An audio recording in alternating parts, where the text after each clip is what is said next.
une femme arrive. La Bible précise, c'était environ vers midi. La 6e heure, vers midi. Est-ce que vous ne voyez pas que c'est bizarre? Même dans le village, ma Marie, les mamans vont puiser de l'eau tôt le matin pour commencer les ménages. Mais cette femme, elle va puiser de l'eau à midi. Ah, est-ce que c'est normal? C'est pas normal.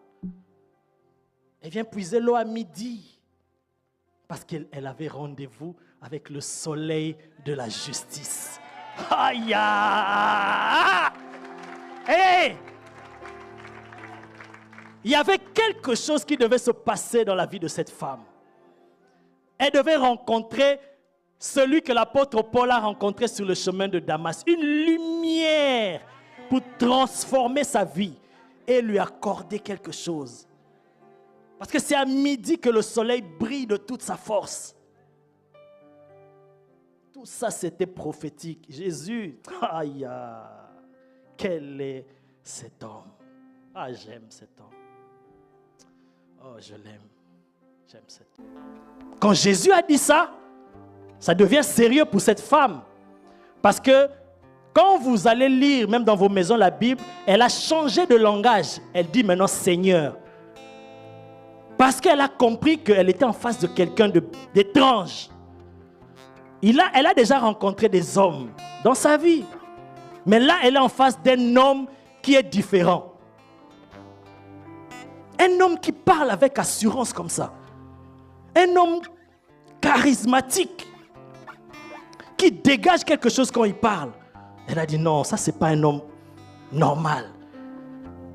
Elle dit Seigneur, quand je te regarde là, tu n'as rien pour puiser. Dans ta main, tu n'as rien. Et je regarde le puits, il est profond.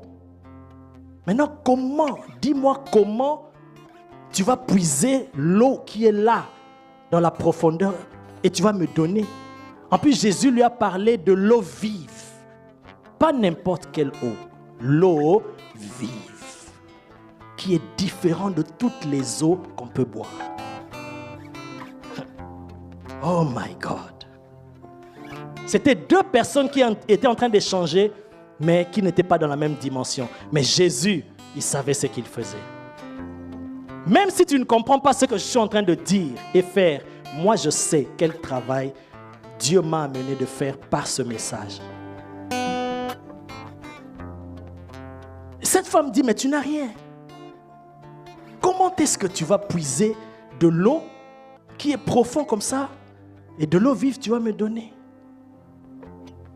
Elle continue. Parce qu'elle a trouvé que c'est un homme bizarre. Est-ce que tu es plus grand que notre père Jacob,